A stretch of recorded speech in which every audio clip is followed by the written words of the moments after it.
नमस्कार दोस्तों, स्वागत है आप सभी का आपके channel education for better tomorrow में।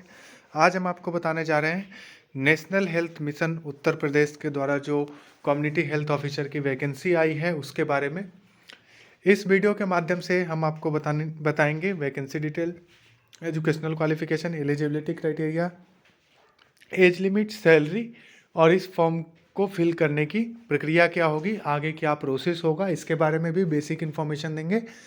तो जो चैनल पे नए हैं, जिन्होंने अभी तक सब्सक्राइब नहीं किया है, चैनल को सब्सक्राइब कर ले ऐसे ही अपडेट्स भरी इन्फॉर्मेशन भरी वीडियोज पाते रहने के लिए, हमारे साथ जुड़े रहने के लिए।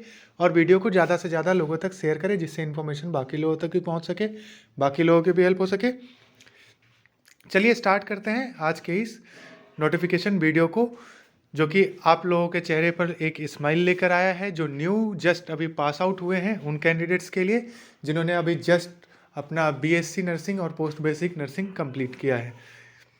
तो चलिए, देख पा रहे होंगे आप लोग इसका ऑफिशियल वेबसाइट upnrhm.gov.in का होम पेज ओपन है। यहाँ पे अपडेट्स में हम सेक्शन पे आप सबसे ऊपर देखेंगे press advertisement for 4000 vacant contractual position of community health officer CHO under NHM Uttar Pradesh. इस नोटिफिकेशन को जब आप डाउनलोड करेंगे उसके बाद आप देख पाएंगे पूरा नोटिफिकेशन। हम आपको एक एक करके उस नोटिफिकेशन में क्या क्या बात कही गई है हम एक्सप्लेन कर देते हैं, इसके बाद आप इसको डाउनलोड करके खुद से देख लीजिएगा। तो इसको हमने डाउनलोड कर रखा है। यहाँ पे मैं इसको ओपन करके आप लोगों के सामने दिखा देता हूँ। ये 7/1 यानी आज के दिन ही 7/1/2022 को ये नोटिफिकेशन आया है state programme management unit national health mission Uttar Pradesh के द्वारा। Career opportunity for nursing professionals recruitment for 4000 community health officer CHOs।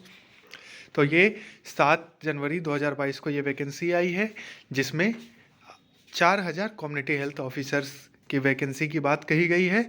तो ये 4000 वैकेंसी कैसे होगी, आगे की पूरी प्रक्रिया क्या होगी, ये तो अभी प्रेस नोटिफिकेशन आया है। इसमें क्या क्या बात कही गई है, कौन से लोग इसको अप्लाई कर पाएंगे, देखते हैं।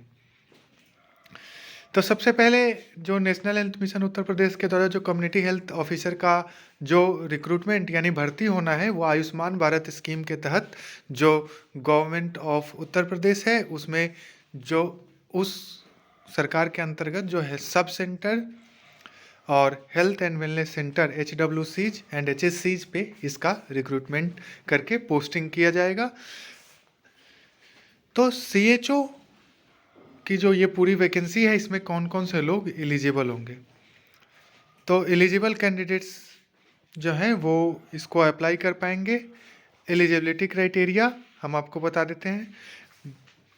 Those candidates who have completed BSc Nursing with integrated curriculum of Certificate in Community Health for Nurses CCHN or Post Basic Nursing BSc Nursing course with integrated curriculum of Certificate in Community Health for Nurses CCHN from academic year 2020 and onwards from an Indian Nursing Council, State Nursing Council recognized institute or university will be eligible to apply. Registered as nurses and midwives in UP Nurses and Midwives Council. In case registration certificate is not available, candidates have to annex copy of registration slip duly attested with the application form. अब इसको समझ लेते हैं। ऐसा आप सोच रहे होंगे इसको तो मैंने रीड आउट कर दिया। भाई इसमें उन लोगों के लिए है जो जिन्होंने 2020 या उसके बाद जो पास आउट हुए हैं BSc नर्सिंग और पोस्ट BSc नर्सिंग, और साथ में उनके कॉलेज का CCHN कोर्स में इनरोल होना कंपलसरी है। जो यूपी के कॉलेज से CCHN में इनरोल्ड हैं, अब कौन कौन से कॉलेज इनरोल्ड हैं जो लास्ट ईयर तक की लिस्ट थी वो UPNHM की वेबसाइट पे अवेलेबल है, जिसके बारे में मैंने प्रीवियस वीडियो बनाया था, लिंक डिस्क्रिप्शन में दे देंगे, आप लोग चेक कर सकते हैं कि कौन कौन से कॉलेज हैं। क्योंकि लास्ट टाइम जो वैकेंसी आई थी उसमें बहुत सारे कैंडिडेट्स जो यूपी के थे और अदर स्टेट से जिन्होंने पढ़ाई करी थी उन कैंडिडेट्स के कैंडिडेचर को रिजेक्ट कर दिया गया था। जो 1800 CHO की वैकेंसी आई थी, तो ऐसी क्वेरी आई थी हमारे पास, तो मैंने सोचा कि उन लोगों को पहले ही क्लियर कर दे और ताकि वो अपना कॉलेज का स्टेटस देख करके तब अप्लाई करें तो ज़्यादा बेटर होगा कि बाद में जो डिसअपॉइंटमेंट है आफ्टर डॉक्यूमेंट वेरिफिकेशन उनको ये झेलना ना पड़े, मेंटली प्रिपेयर रहे। क्योंकि जो यूपी के कॉलेज से पास आउट हैं और यूपी एनएचएम में जिनका कॉलेज रजिस्टर्ड है उन कैंडिडेट्स को प्राथमिकता दी गई थी। तो इस वैकेंसी के माध्यम से भी कुछ ऐसा ही उम्मीद लग रहा है कि जिन्होंने यूपी के कॉलेज से, यूपी के प्राइवेट गवर्नमेंट दोनों में से किसी भी कॉलेज से ये अपना कोर्स बीएससी और पोस्ट बीएससी नर्सिंग कंप्लीट किया है और वो कॉलेज और यूनिवर्सिटी रजिस्टर्ड है कहाँ पे, यूपी एनएचएम में। किसके लिए? इंटीग्रेटेड सीसीएचएन सर्टिफिकेट के लिए।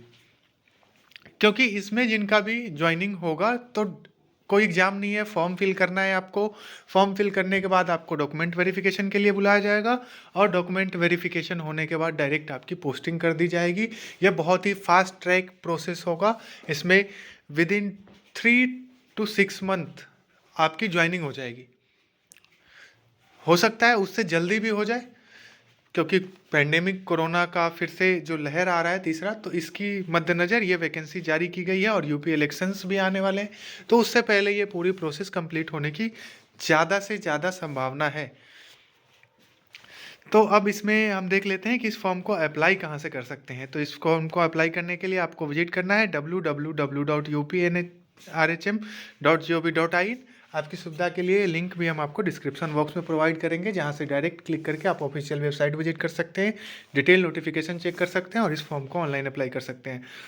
अब हम इसमें बता दें कि ये सिर्फ ऑनलाइन मेथड से ही होगा और इसका जो अभी starting date and closing date of application and detail advertisement, district wise vacancy और application form related other documents जो हैं वो अभी रिलीज किए जाएंगे यूपी नर्सिंग काउंसिल या माफ़ कीजिएगा यूपी नेशनल हेल्थ मिशन की वेबसाइट पे।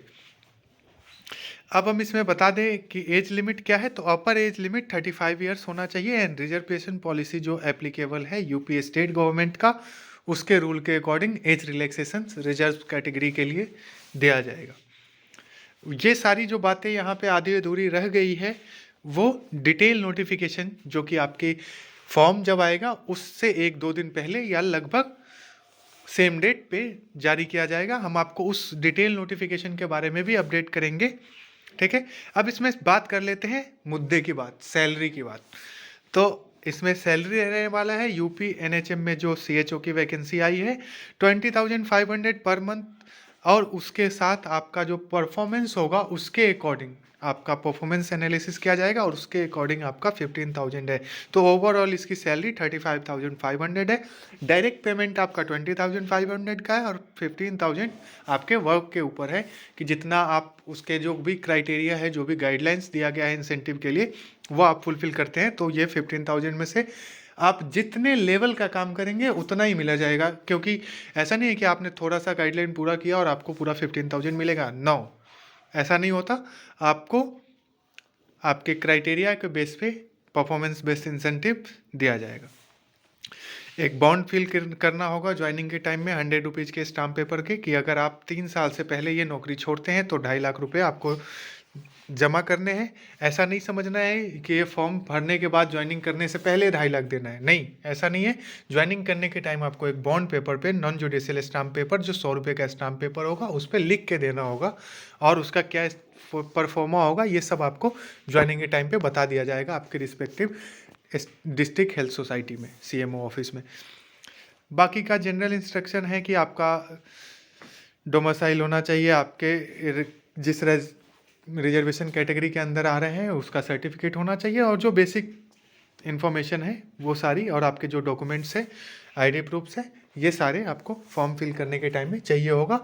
और आपका जो सिलेक्शन है वो प्योरली बेस्ड होगा, यहाँ पे क्लियर किया गया है कि वो प्योरली बेस्ड होगा किसके आधार पे, आपके जो कॉलेज में एग्जाम हुए हैं थ्योरी और प्रैक्टिकल उनके मार्क्स के आधार पे आपका यहाँ सिलेक्शन होगा, not on any other exam conducted by UP NHM. UP NHM कोई एग्जाम कंडक्ट नहीं कर रहा है। आपका जो पहले से मार्क्स है आपके बीएससी नर्सिंग और पोस्ट बीएससी नर्सिंग में, उनके प्रैक्टिकल और थ्योरी के मार्क्स के आधार पे आपका यहाँ पे सिलेक्शन होगा। अब कुछ लोगों को टेंशन हो रहा है कि ये जिनके पास रजिस्ट्रेशन नहीं आया है उनका क्या होगा। तो जिनके पास रजिस्ट्रेशन है उनको रजिस्ट्रेशन की कॉपी अपलोड करनी है, जिनके पास नहीं है वो रजिस्ट्रेशन अप्लाई करने की कॉपी यानी कि रजिस्ट्रेशन स्लिप अपलोड कर सकते हैं। और रजिस्ट्रेशन स्लिप अपलोड करने के बाद उनको 3 मंथ्स का टाइम दिया जाएगा जब उनकी ज्वाइनिंग होगी उस टाइम से 3 मंथ्स के अंदर उनको अपना रजिस्ट्रेशन कैसे भी कंप्लीट करा के सबमिट करना होगा ऑफिस में। तो ये थी जानकारी रजिस्ट्रेशन से भी रिलेटेड, कैसे रजिस्ट्रेशन करना है और कैसे चेक करना है कि आपका रजिस्ट्रेशन हो गया है या फिर कैसे यूपीएनएचएम में रजिस्ट्रेशन करते हैं। तो इसके लिए भी मैंने सेपरेट वीडियो बना रखा है, लिंक डिस्क्रिप्शन में दे रहा हूँ, जहाँ से आप डायरेक्ट क्लिक करके वो अप्लाई कर सकते हैं देखने के बाद। और ये थी पूरी जानकारी। आशा करते हैं आपको हमारे द्वारा दी गई जानकारी यूजफुल हुई होगी। ऐसे ही अपडेट्स भरी इन्फॉर्मेशन भरी वीडियोज पाते रहने के लिए चैनल को सब्सक्राइब करें, वीडियो को ज़्यादा से ज़्यादा लोगों तक शेयर करें, जिससे इन्फॉर्मेशन बाकी लोगों तक भी पहुंच सके, बाकी लोगों की भी हेल्प हो सके। बहुत बहुत धन्यवाद। जय हिंद।